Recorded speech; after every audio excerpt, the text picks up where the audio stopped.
Welcome back to The Other 51, the podcast for writers by a writer, where all your favorite writers spill their secrets and talk about craft and all fun stuff like that. I'm your host, Brian Moritz. Thanks for joining me. Thanks for listening wherever you listen to your podcast. And this week, thrilled to have author, columnist, professor, writer, all-around awesome person, Jane McManus. Welcome to the show. I'm glad to have you here. Ryan, thank you so much. I appreciate the opportunity. Yeah, and we met a few months ago as we're recording this. We're recording this end of May. We met back in March at the Summit in Communication and Sport held by IACS in Chicago. You were part of a panel discussion with Sarah Spain and Shimmy Miller, which was awesome. It was such a great discussion. And I remember you, and correct me if I'm wrong, I know that was your first time at that specific conference. Was that your first academic conference at all, or have you been to them in the past? No, I am positive I've been to them in the past. Okay. Nothing, yeah, exactly. But that was my first. That's such a great group. That was like and I really enjoyed that whole weekend. Really, it was terrific, start to finish. That's probably my favorite conference that I go to regularly. It's finding that in academia, as you well know in your career, finding the sports people is such a great thing because it's better now, but even when I started in academia 10, 12 years ago, it was very much you want to write about sports? Why would you do that? And then you find these people at this conference who were like, yeah, we want to write about sports. And it was just so uplifting to be a part of that community and to find that group within this very stratified world we live in. That's such a great point. I feel like so when I first kind of confided in somebody who'd gone to my undergraduate institution, St. John's College in Annapolis, Maryland, who had gone on to the Columbia Graduate School of Journalism, which was the path that I wanted to follow and ultimately did. I kind of buttonholed him and said, should I tell them at Columbia that I want to study sports? And he was like, absolutely not. He said, they won't take you seriously. You won't be taken seriously if you go in saying that. And I was like, okay. Now they did have a sports journalism class taught by Sandy Padway, who is a giant, but there has been in my career, I've bumped up against it, being too serious for sports journalism and not serious enough for, investigative work or academia or all of these things where really, I agree with you. Here's this group of people. They take things seriously. They see it as the cultural phenomenon that it is, and you're allowed to talk about it in those terms. And I just appreciated that group so much, for sure. It's a fantastic group, and the conference is a good springboard to one of the things I wanted to talk to you about today, because you were the guest editor for the 2024 the best sports writing. Used to be the best American sports writing, then it changed, I don't know, 5 or 6 years ago. And by coincidence, I was presenting about the guest editor essays in the Best American Sports Writer series, which I found very funny when I realized you were at the thing. I didn't do yours wasn't in the sample, but I'm like, oh, cool, no pressure. Writing about the series with this year's guest editor here. But I am curious about that. So just starting off, I assume you've gone on to read it. I have read it, and it was we're going to talk about it. It was really, I liked it a lot. I think you made a lot of interesting points, and a lot of the things I read, the older ones, are much more cultural artifacts of what we thought at the time versus now. But I'm curious, how did you get connected with this? How did this happen for you to begin with?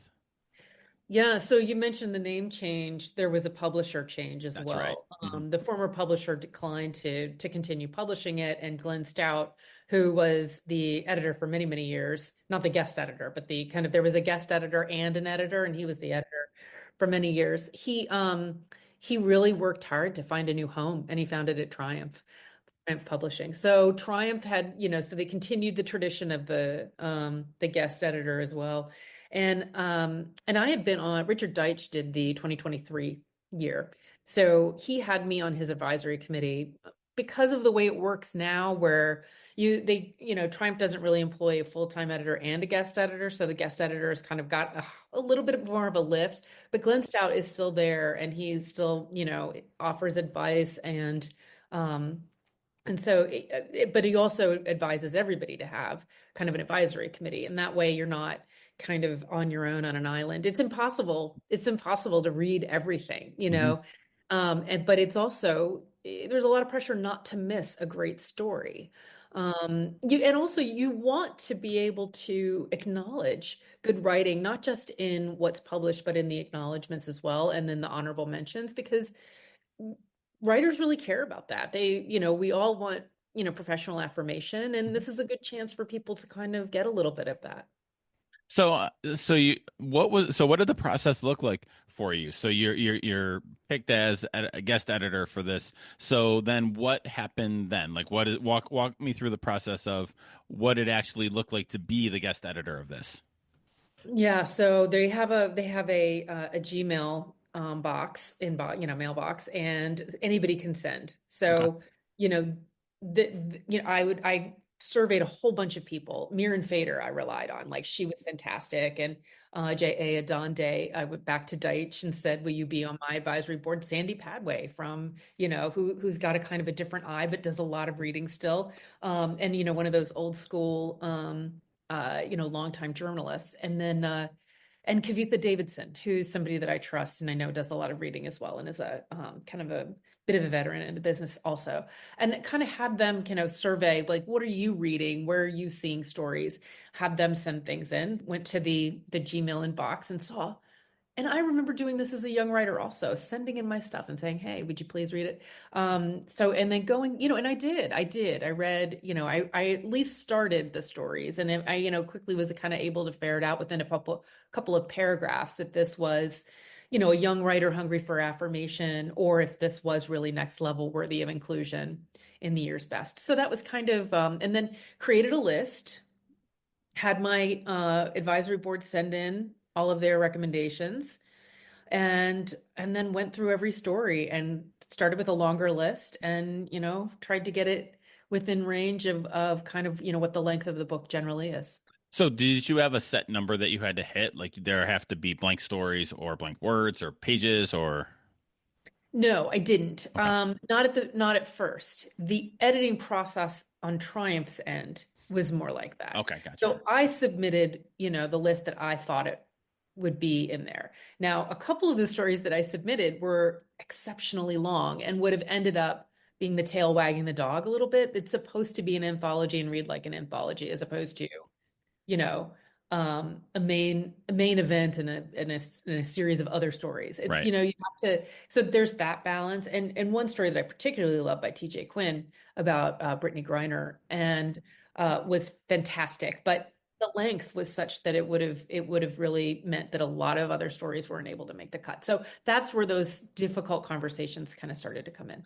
Do you remember when you kind of sat down to do your list, like when you had all the submissions in from your advisory board, from the emails, is there a number, was there a number of like you're calling from blank stories? Oh gosh. I mean, I read hundreds of stories, like I did read hundreds of stories. I didn't count how many stories I read, because I was really like, there was probably a month where most of what I did was read, read, read, read, Okay. read.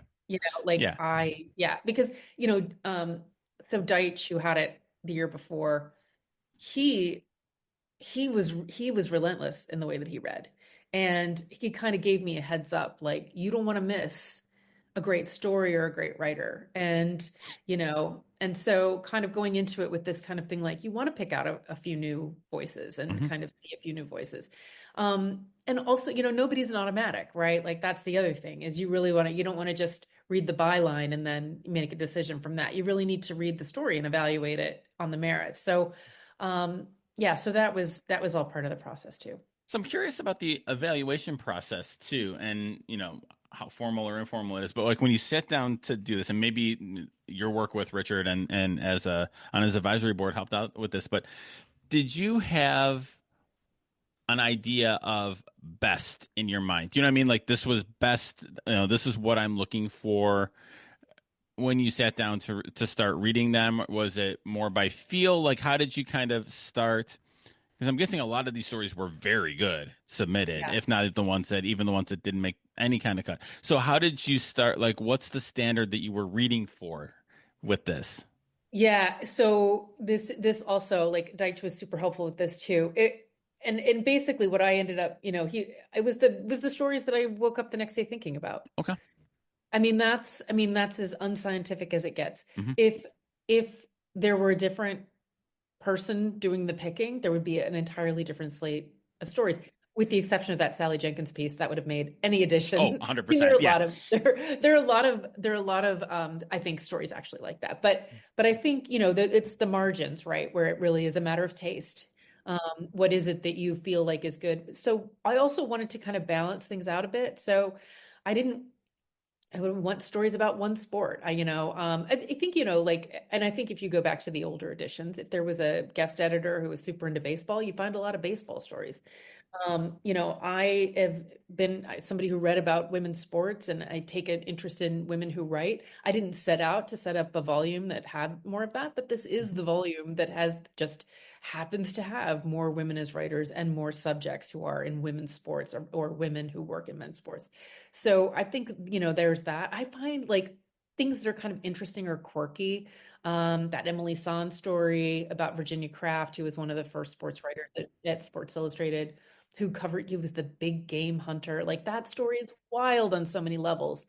And so those are the kinds of things I like stories about people, like complicated stories. I do not like the story that's like starts off with the sunlight shining on on the veteran pitcher's face and this guy's so great and here's a quote from his wife who just says what a good guy he is and how happy she is to know him. Like that is not a story that I'm going to pick. I'm not a hagiography reader, and some sports writing does tend to that kind of nostalgic kind of hero worship, and that's just not, we were talking about the group of like-minded people. I want complicated stories about complicated people making difficult choices, facing real things, and it's not just about sports. It's bigger than sports, which is why so many of us get into sports writing anyway.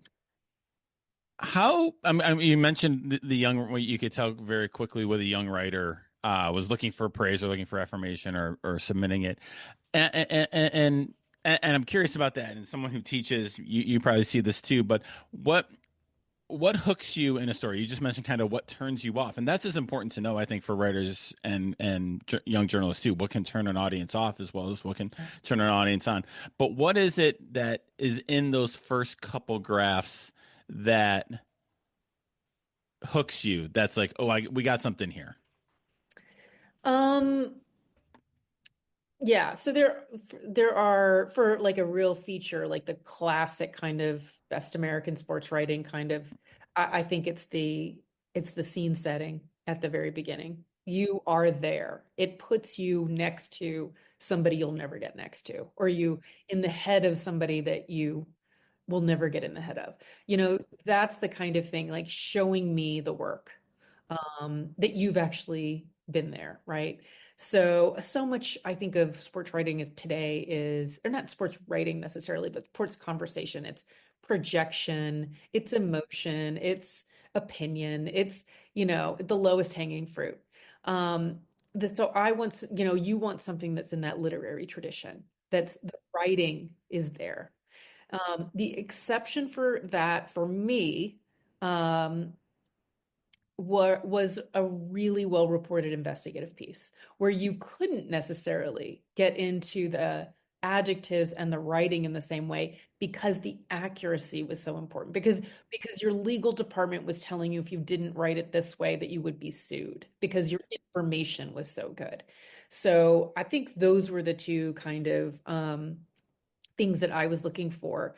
Impact making, like the TJ Quinn piece. TJ Quinn is an amazing writer because he has the combination of literary writing skills with the investigative skills, and he's constantly kind of threading that needle. So that's, so he's kind of an exceptional case in some ways. But for the most part, I just wanted, I wanted to feel like, you know, I could feel what the breeze was that day if we're outside, or I could hear the brook in the background, whatever it is, and wherever we are, I want to be transported.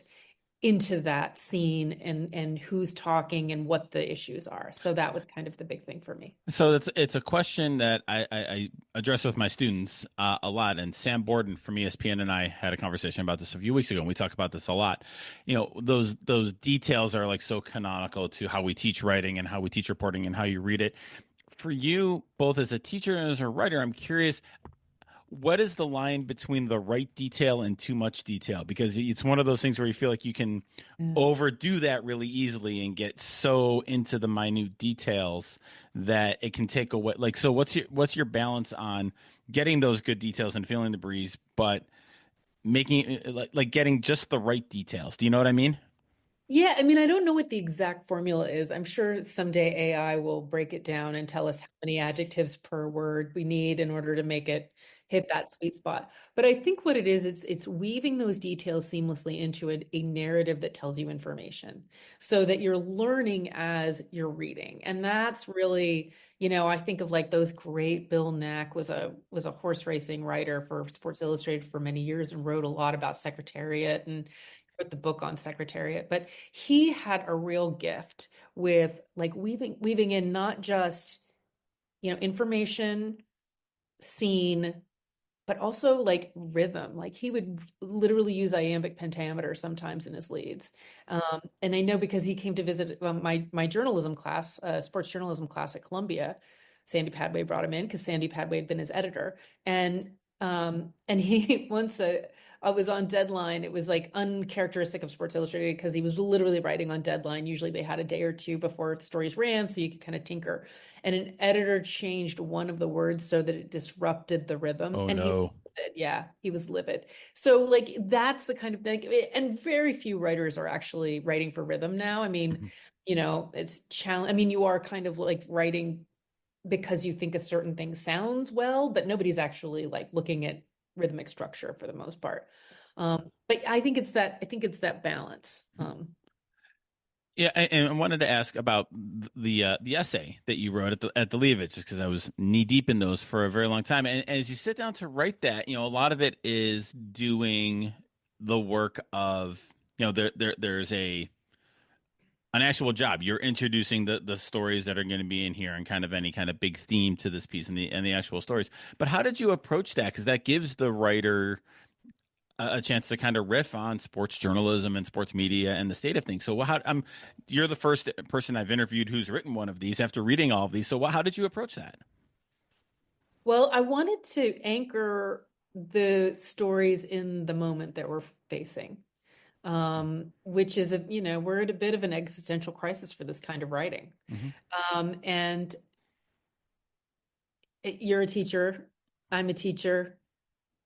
I think we both know that there's no TikTok, there's no short form video on YouTube, there's no hot take sports talk show that is going to force you to think about something the way that a well-written long form piece of journalism is. And so it's in some ways crucial that this format continue.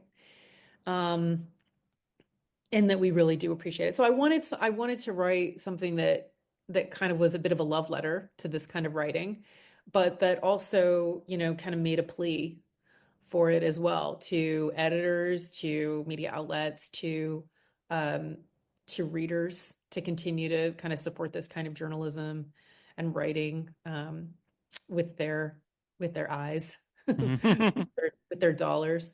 Um, yeah, so that was kind of what I was thinking. And then also, and then my second thing that I was thinking about, and it's not necessarily the same thing. So I knew this wasn't going to be like a seamless, just one narrative essay. Was the second thing was kind of the expansion of this of who is an athlete, who tells the stories of these athletes, and kind of like widening the door on that a little bit as well. So you mentioned earlier that this has if not the highest, but the most number of women writers, women sports stories, and you literally wrote the book about women's sports. Well, not the book. There's many great books on women's sports, but you had your first book come out in February, The Fast Track. It's fantastic. Congratulations! Thank you. Made a great birthday gift for my sister, by the way. Oh, thank you very much. I appreciate it. And so I'm curious. After being, a columnist, a feature writer, a sports writer, a professor for so long, how did this come about as your first book? I felt like it was a book I had to write because of kind of my proximity to the story. As you well know, I came into sports writing because I wanted to be the Knicks beat writer for the New York Times. Mhm. The Knicks are in a resurgence, but for many years that was a bit of a punchline. And of course, the New York Times doesn't have a sports section Right. anymore. They have the Athletic, of course, but it's not the same as like a city sports section that it used to be when I came into sports. So I didn't get into sports writing because I wanted to cover women's sports at all. But I am a woman. I played basketball.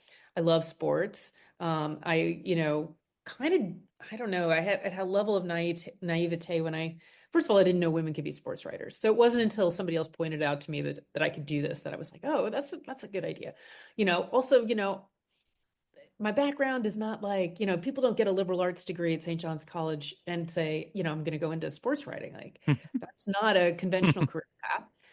But I was super into sports and yeah, so I just I felt like but then I get into sports and I'm just all of a sudden sensitized to all of these different things. Like all of these, I thought I would be the exception because I came into sports because I loved sports and that would be apparent to everybody. And all of these struggles that women had had before me, well, that must have been because there was an issue with like understanding how that worked. It turned out I was subject to all of the same forces that everyone before me had been subject to, shockingly. And I still see them affecting the way the conversation is around women in sports, certainly up until the last 4 or 5 years, it has changed. I think it has changed for this current generation of students that you teach, that I teach. However, I felt like there are a lot of especially this moment that we're in, a lot of people saying like, "Oh, did you write the book about Kate because Caitlin Clark is fun?" And there are a lot of books about Caitlin Clark coming out, and I'm sure they're going to be great reads, and that's really fascinating. I pitched the book back in 2020 because I kind of saw over the horizon and thought we're heading there. Um, but Caitlin Clark is the one who broke through, and there are a lot of women, littered on the floor where the glass ceiling did not shatter. And I kind of wanted to make sure that those women are not forgotten. They didn't not do it right. They didn't not care. They didn't, they cared just as much. But so much of what we're able to do and capable of in a space is really dictated by the systems that we're working in. Mhm. And I felt like just telling the story about one plucky gal who breaks through is doing a disservice to how challenging the space has been for a long time. And that understanding the moment that we're in through a single individual is it's again, it's much more complicated story, and Mhm. I wanted to tell a complicated story. So from a writer's perspective, since this is your first book, after writing newspaper, magazine kind of length stuff, what was it? What was the biggest challenge, difficulty, opportunity? Like, what was it like to go from writing articles to writing now a full book?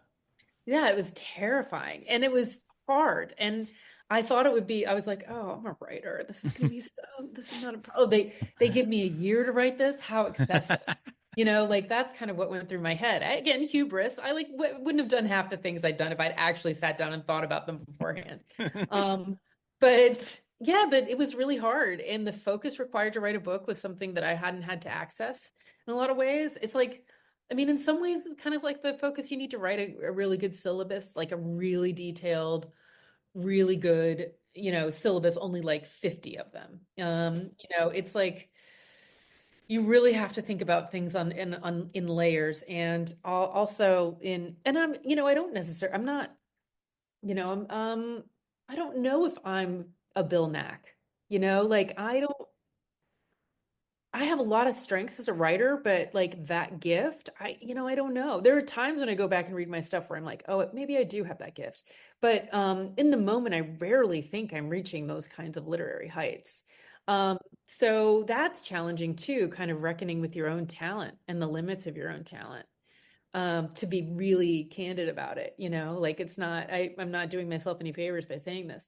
Um, but anyway, yeah, but I am a great reporter and I am a great collator of information. And I think also I'm really good at understanding big picture dynamics.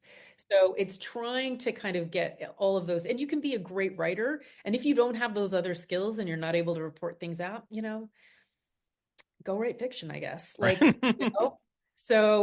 So anyway, so trying to work with my strengths and also kind of like outwork my weaknesses Mhm. was a big part of the book writing process. And you can do that in 1,000 words pretty easily, where you feel okay about things. But doing it in 200 pages is a lot different. As someone who's on his second book proposal in as many summers, yeah, I totally get that. Like it is, you don't realize like an article at a time or a thing at a time is one thing, but to think about it as a full scope, and this is just even at the proposal level, not even getting at the book, it probably sounds trite, but it really is.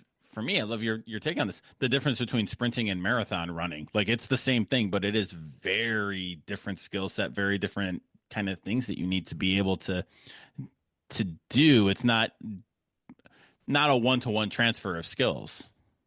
Yeah, and this is why I worry about AI and why I'm like in my classroom.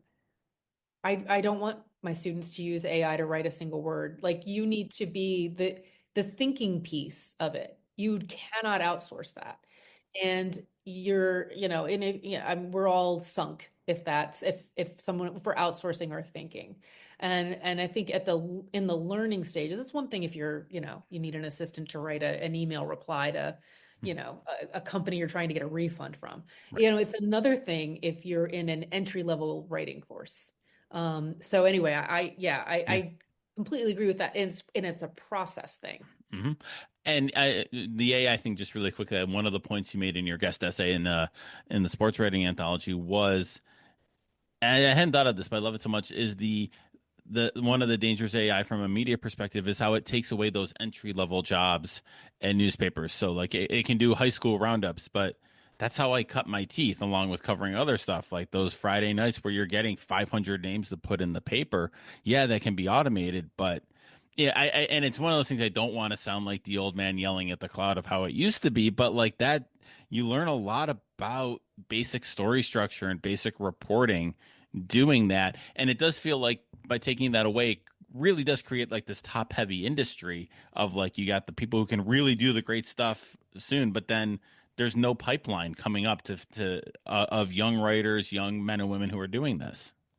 Yeah, that's 100% the case. And I think then what people end up doing is they end up hot taking it, Hmm. and that's just, again, it's the absolute easiest thing to do is to just be like, I saw a game and I have an opinion, Hmm. and I mean, and then it's just basically platforming fans to talk about games. And maybe, and there's a place for that Yep. for sure, but if that is all we're doing, it's like living off of, fast food. Hmm. It's not, I don't know, it's not very satisfying as a consumer to have that be your only option. Right. It's one of the reasons why, like, when they talk about fandom in sports, like some games you can be a fan of and you can write it, but I tell my students I use like if you're covering Allegheny Limestone, Cuba, Rushford soccer, which are two high schools down by St. Bonaventure where I teach and used to work, like you're not going to have you're not going to have an opinion on that, but everyone who wants to know that game is going to have it. So what can you bring to what are the skills you bring to cover that in a way that honors those readers? Yeah, 100%. And that was, like I said, I wanted to be an NBA writer. I wanted to cover the Knicks. And my first big time beat job. Now, luckily it had, 10 years of writing experience from high schools up to, everything. I'd covered every sport. But when I got tapped to cover the Jets, because that was the open beat, and it was like, if you want to be a pro beat writer, the Jets was the place that I could do that. And I had not, I'd moved when I was 11. I'd moved from Virginia to Nebraska and made the discovery of college football. And it was terrifying to me. Like I was like, what is this? This isn't basketball. I loved basketball. Like, Hmm. I was like, why is everybody so into like they wear helmets? Who are these? I just didn't get it. And I'm also like a sports monoculture, right? Like that's a different way of Hmm. thinking about the world.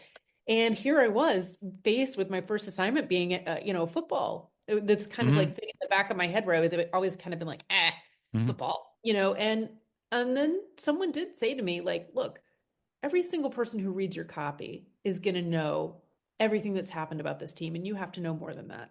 Hmm. And so I made a study, of it. And I've grown to really enjoy football, and I love contact sports. I played roller derby for many years as an Hmm. adult. So, like I understand why people watch boxing, like I get it. And that's not something that's for everybody, totally. But at the same time, like I think you have to be yeah, you really have to be open to that and you have to do it. Now, if you'd had AI write those stories, great. But like, where's the history? Where's the Hmm. reverence? Where's the under, like the connection with the who of it, Hmm. like keeping up with, right? Like a lot of AI is good at collating stuff, but not general. They're not going to go interview, you know, some player, from Leon Washington, like they're not going to and find out what he's up to these days or check in with Damian Woody in the same way, it's different. And I think, that's kind of where like like fan bases remember, those Hmm. people and they want someone who's remembering along with them. So we'll wrap up with the question I end every episode with, because good writing comes from good reading, and we've talked a lot about that today. So I like to ask all my guests. So I'll ask you, what's the best thing that you've read lately? I just started Three Body Problem. Oh, good. Um, yeah, I like to read. I read a lot of like, like The Gene by Siddhartha Mukherjee is something, that's the kind of stuff. Uh, my husband's reading The Swerve, so I went through the beginning of that again. I tend to go back and read um snippets from like I know that a lot of people don't like this part, but the catalog of ships from the Iliad, like, Okay. I like going back and rereading things that I've read, but and then I've also, I've got Sarah Spain's book that I'm reading. Hmm. I'm starting Becoming Caitlin Clark by Howard Megdal. So I read like a combination of like sports books and science stuff. I listen to a lot of science podcasts as well, and then kind of, I love science fiction. Awesome. I've been rereading. I just started rereading Gentleman in Moscow by Amor Tolls, which came out a number of years ago now. It's my favorite book, so it's my one of my favorite books, I should say. So that comfort of reading those and being able to just go back over those parts that you loved, and yeah, it's comfort. It's some nice comfort food. And then you discover, like, the great thing about great writing, right? You discover something new every time, where you see a passage or a way you did something that you didn't notice the first time. It's very cool to go back on. Yeah, I revisit the end of Middlemarch by Okay. George Eliot quite a bit because the who rest in unvisited graves, like that whole, the so many people who are great and don't get and that actually was something I was thinking about when I wrote the Fast Track, my book, was like all of the people who are in unvisited graves around something, and like that as an organizing principle Yeah. for, so anyway, yes, I agree with you. I Yeah. like to do that as well. All right. I will put links to order the fast track and links to all of and the best American sports rating and all of those in show notes. Jane, this has been awesome. Thanks so much for taking the time. I appreciate it. Yeah, appreciate it too. Thank you, Brian.